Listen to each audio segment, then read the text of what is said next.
অস্ট্রেলিয়ায় ভোরে শুরু বাংলাদেশের 3 দিনের প্রস্তুতি ম্যাচ। ফিট হয়ে উঠছেন জশ ইংলিশ।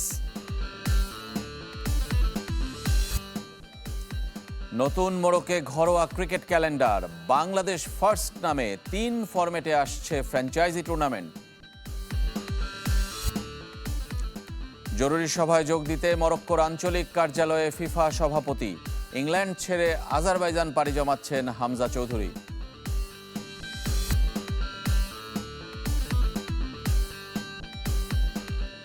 সবাইকে আমন্ত্রণ pro sensitive white plus toothpaste sports 24-এ। এতক্ষণ শিরোনাম শুনছিলেন, আপনাদের সাথে আছি রেজওয়ানুজ্জামান। বাংলাদেশ দলের অস্ট্রেলিয়া সফরের খবর জানাবো। কাল সকালে ডারউইনে ক্রিকেট অস্ট্রেলিয়া একাদশের বিপক্ষে 3 দিনের প্রস্তুতি ম্যাচ খেলতে নামবে বাংলাদেশ। তার আগে বুধবার সেরেছে তৃতীয় দিনের অনুশীলন।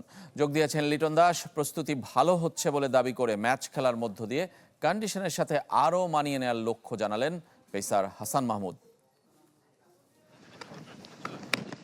ডারউইনের কন্ডিশনে মানিয়ে নিতে সব ধরনের চেষ্টা বাংলাদেশ দলের। প্রথম 2 সেশন সকালে অনুশীলন করলেও তৃতীয় দিন করেছে দুপুর থেকে। প্রথমবারের মতো অনুশীলনে যোগ দিয়েছেন লিটন দাস। ব্যাটিং বোলিংয়ের পাশাপাশি এদিন উইকেটের পেছনে ক্যাচ প্র্যাকটিসে বাড়তি মনোযোগ। হেড কোচ ফিল সিমন্সকে দেখা গেছে বেশ তৎপর। টাইগারদের প্রস্তুতির খবর জানালেন পেসার হাসান মাহমুদ। খুব ভালো প্র্যাকটিস সেশন হচ্ছে আজকে।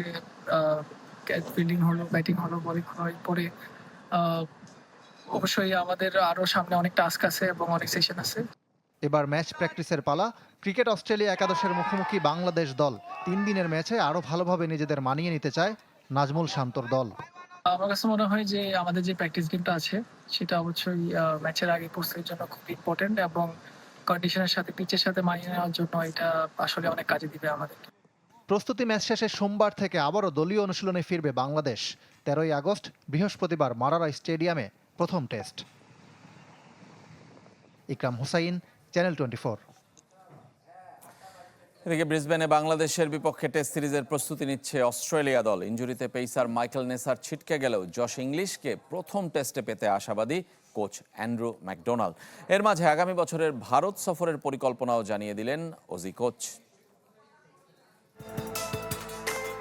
বাংলাদেশের বিপক্ষে ডারউইন টেস্ট দিয়ে শুরু হচ্ছে অস্ট্রেলিয়ান সামার। টেস্ট চ্যাম্পিয়নশিপের অংশ হওয়ায় খেলবে পূর্ণ শক্তির দল। ব্রিসবেনে পুরোদমে প্রস্তুতি নিয়েছে অজিরা, তবে ইনজুরি সমস্যা আছে দলে।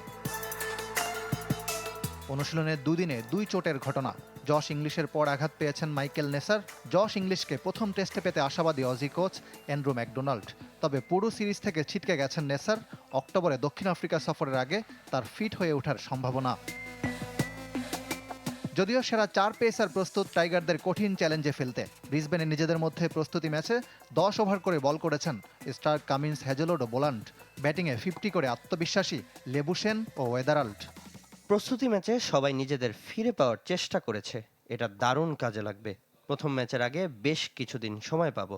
জশ ইংলিশও নিজেকে ফিট করে তোলার সময় পাচ্ছে।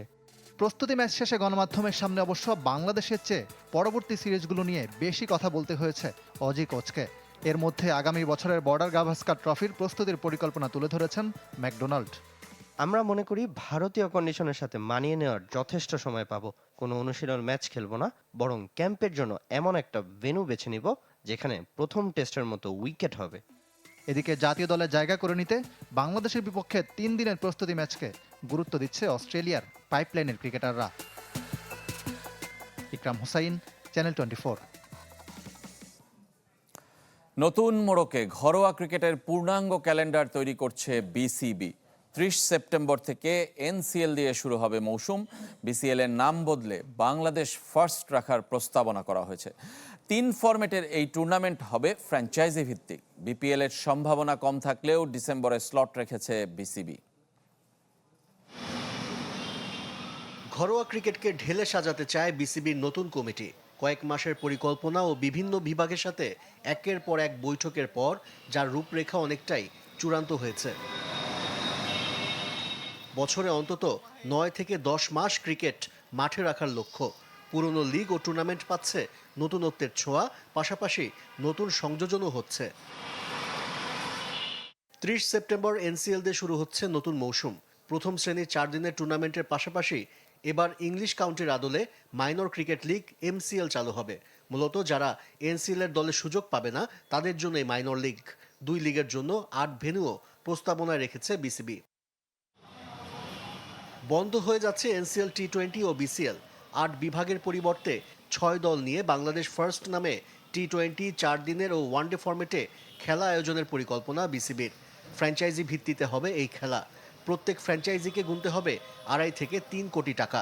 ঘরোয়া ক্রিকেট আয়োজনে বছরে যে 30 কোটি টাকা খরচ হয় বোর্ডের, তার অর্ধেক এখান থেকে তুলে আনার লক্ষ্য। T20 দিয়ে প্রস্তাবিত বাংলাদেশ ফার্স্ট শুরু হবে 25 নভেম্বর। 4 দিনের টুর্নামেন্ট 20 ডিসেম্বর আর ওয়ানডে শুরু হওয়ার কথা 22 মে। এই ইভেন্টগুলো তো ক্রিকেট বোর্ড নিজস্ব টাকা দিয়ে দীর্ঘদিন ধরে চালাচ্ছে এবং প্রতি বছর প্রায় 25-30 কোটি টাকার মতো ক্রিকেট বোর্ডের খরচ হয়। এরকম যদি আমরা এরকম ওনারশিপ দিতে পারি, এরকম ব্যাংক গুলাকে বিশেষ করে আমাদের টার্গেট করছে, তাহলে ক্রিকেট বোর্ডের আমাদের প্রায় 15-16 কোটি টাকা সেভ হয়ে যাবে। ঢাকা প্রিমিয়ার লিগ এবারও রমজান মুক্ত হতে পারেনি। 10 ফেব্রুয়ারি শুরু হয়ে ঈদের বিরতি বাদ দিয়ে শেষ হবে 14। IPL নিয়ে সুখবর নেই, সম্ভাবনা প্রবল এ বছরে ফ্র্যাঞ্চাইজি লিগ না হবার। তবুও ডিসেম্বরে সময় রেখেছে বিসিবি। নতুন 2 টুর্নামেন্ট শুরু করতে যাচ্ছে বিসিবি। অনূর্ধ্ব-23 ক্রিকেটারদের নিয়ে হবে রাইজিং স্টার চ্যালেঞ্জ কাপ। দেশের 4 অঞ্চলের দল নিয়ে ওয়ানডে ফরম্যাটে হতে পারে এই টুর্নামেন্ট। আর দেশের 8 বিশ্ববিদ্যালয় নিয়ে T20 টুর্নামেন্ট করতে চায় ক্রিকেট বোর্ড। এছাড়া জেলা দল নিয়ে থাকছে ন্যাশনাল চ্যাম্পিয়নশিপ। আশিক রুদ্র, চ্যানেল 24, ঢাকা। দক্ষিণ আফ্রিকার SA-20-তে দল পেলেন বাংলাদেশের রিশাদ হোসেন। ড্রাফটের আগেই সরাসরি চুক্তিতে তাকে নিয়েছে সানরাইজার্স ইস্টার্ন কেপ। এই ফ্র্যাঞ্চাইজি লিগে প্রথমবার কোনো বাংলাদেশি হিসেবে খেলার সুযোগ তার। এর আগে তাইজুল ইসলাম দল পেলেও খেলা হয়নি। ইস্টার্ন কেপের ব্যাটিং কোচ রাসেল ডোমিঙ্গো সরাসরি চুক্তিতে অস্ট্রেলিয়ার মিচেল মার্শকেও দলে নিয়েছে ফ্র্যাঞ্চাইজিটি। আগামী বছর 9 জানুয়ারি শুরু হবে টুর্নামেন্ট। বিগ ব্যাশ পারফরমেন্স দিয়েই নজর কেড়েছেন রিশাদ হোসেন। ফুটবলের খবর জানাবো। আরও প্রবাসী ফুটবলারের খোঁজে আগামী বছর গ্রীষ্মে ইউরোপে ট্রায়াল করবে বাফুফে। আর সাফে ফুলহ্যাম স্ট্রাইকার ফারহান আলী ওয়াহিদকে পেতে তার পাসপোর্ট তৈরির কাজ শুরু করেছে ফেডারেশন, জানিয়েছেন সহসভাপতি ফাহাদ করিম। সেপ্টেম্বর উইন্ডোতে দেশে না হলেও বিদেশ গিয়ে 4 জাতি টুর্নামেন্ট খেলতেও আগ্রহী বাংলাদেশ। দরজা খুলে দিয়েছিলেন জামাল ভুঁইয়া। এরপর সে পথ ধরে বাংলাদেশের জার্সি গায়ে জড়িয়েছেন একের পর এক প্রবাসী ফুটবলার। তাদের মধ্যে সবচেয়ে বড় তারকা হামজা চৌধুরী। প্রবাসী ফুটবলারের খোঁজে গেল বছর দেশের মাটিতে ট্রায়াল করেছিল বাফুফে, কিন্তু দীর্ঘ ভ্রমণ আর আর্থিক বিষয় বিবেচনায় আসেননি আগ্রহী অনেকেই। তাই এবার ভিন্ন পথে হাঁটছে ফেডারেশন। বাংলাদেশি বংশোদ্ভূত সম্ভাবনাময় ফুটবলারদের খুঁজে বের করতে আগামী বছর ইউরোপে ট্রায়াল করতে চায় Bafufe. We are seriously considering next summer একটা প্রপার ক্যাম্প করা ইউরোপের যে কোনো এক জায়গায়, যেন ইউরোপে যারা আছে তারা ওখানে এসে, বিকজ ইউরোপ থেকে বাংলাদেশে এসে ট্রায়াল দিয়ে যদি না টিকে নিজের খরচে, ইটস ভেরি ডিসঅ্যাপয়েন্টিং। বাট ইউরোপের ভিতরে ট্রাভেলিং ইজ চিপ।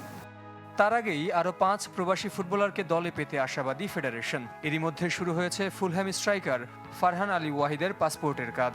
সেপ্টেম্বর উইন্ডোতে তাকে পেতে চায় বাফুফে। সাফের দলে চমক হতে পারেন আরেক ইংলিশ জায়ান হাকিম, তবে এখনও মেলেনি আইরিশ বংশোদ্ভূত মিডফিল্ডার লুই ওয়াটসনের সম্মতি।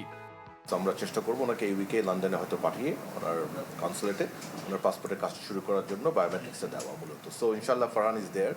এর বাইরে জায়ান হাকিমের প্রাইমারি কাগজপত্রের কাজ আমরা শুরু করেছি, সাফে ডেফিনেটলি তাকে পাবো, বাট আমরা চেষ্টা করবো সেপ্টেম্বর উইন্ডোতে তাকে রাখার জন্য। আমাদের তরফ থেকে উই আর ফুললি রেডি, তার ডকুমেন্টেশনের কাজও হয়ে গিয়েছে, এখন জাস্ট ওনার সম্মতিটা, দ্যাটস অল উই নিড। তবে সেপ্টেম্বর উইন্ডোর জন্য এখনও বাংলাদেশ দলের প্রতিপক্ষ চূড়ান্ত হয়নি। শুরুতে কিরগিজস্তানের সাথে 3 জাতি টুর্নামেন্টের প্রস্তাব ফেরালেও এবার তাদের 4 জাতি টুর্নামেন্টের পাল্টা প্রস্তাব দিয়েছে বাফুফে। কোচের চাওয়াকে প্রাধান্য দিয়ে ঘরের মাটিতে হতে পারে সাফ প্রস্তুতির সেই টুর্নামেন্ট। আমরা এখনো 4 নেশন চাই, but it's getting challenging. If not tri nation হবে, but that can be either in Dhaka or in Kyrgyzstan, যেখানে হোক। বাট মানে থমাস দুলি সাহেব চেয়েছেন যে অ্যাটলিস্ট 2টো যেন আমরা খেলি, আর আমার সভাপতির মধ্যে চেয়েছেন যে অ্যাটলিস্ট 3টা খেলা হয় আমাদের। So we will work on that ইনশাআল্লাহ। জহির সাগর, চ্যানেল 24, ঢাকা। এদিকে ইংল্যান্ড ছেড়ে আজারবাইজানে পাড়ি জমাচ্ছেন হামজা চৌধুরী। লেস্টার সিটি থেকে তার নতুন গন্তব্য সাবা এফসি। আজারবাইজানের গণমাধ্যমে এই খবর প্রকাশ করেছে, তবে কত বছরের চুক্তি বা কত টাকায় তাকে কিনে নিয়েছে ক্লাবটি তা প্রকাশ করেনি। কিন্তু তাকে দলে ফেরাতে কয়েকবার তার সাথে আলোচনা হয়েছে বলে জানিয়েছে তারা। ট্রান্সফার মার্কেট অনুযায়ী দলবদলের বাজারে হামজার দাম এখন 4 মিলিয়ন ইউরো। যদিও 2027 সাল পর্যন্ত লেস্টারের সাথে চুক্তি ছিল বাংলাদেশ মিডফিল্ডারের। মাঝে ধারে খেলেছেন শেফিল্ড ইউনাইটেড এবং ওয়াটফোর্ডে। 2015 সাল থেকে লেস্টারের মূল দলে খেলেন হামজা। এর আগে খেলতেন ক্লাবটির যুব দলে। গেল মৌসুমের লিগ চ্যাম্পিয়ন সাবা এবার খেলছে চ্যাম্পিয়ন্স লিগের বাছাই পর্ব।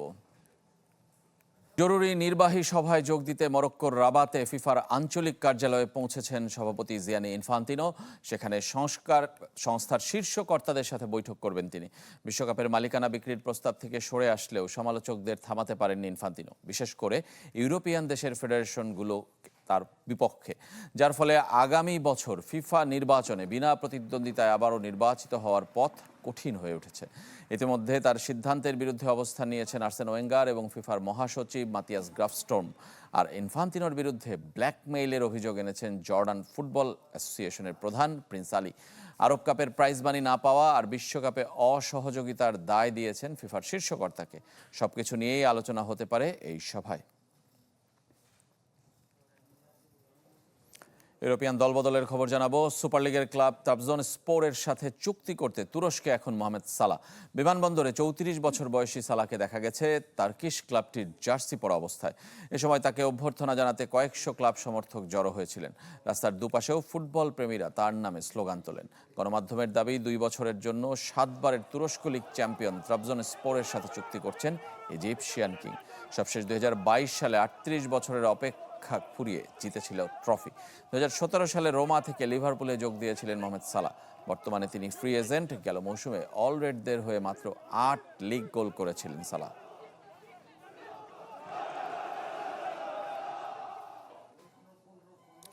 প্রাক মৌসুম প্রস্তুতি ম্যাচের খবর। কে লিগ অল স্টার্সকে 3-1 গোলে হারিয়ে ম্যানচেস্টার সিটি কোচ এনজো মারেস্কার প্রথম জয়। আর চেলসিকে 1-0 গোলে হারিয়েছে ইউভেন্টাস। সিউলে মাত্র 9 মিনিটে লিড নেয় সিটিজেন্স। গোল করেন রায়ান এইন্ট নিউরি। কে লিগ অল স্টার্সকে সমতায় ফেরান কিম দায় ওন। তবে ইংলিশ ক্লাবটিকে আবারও এগিয়ে দেন তিজানি রাইডার্স। আর বিরতির আগেই সিটির হয়ে তৃতীয় গোলটি করেন ডিভিন মোবামা।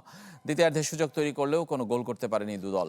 পেপ গার্দিওলার স্থলাভিষিক্ত হয়ে সিটি কোচ হিসেবে প্রথম জয় তুলে নিলেন এনজো মারেস্কা।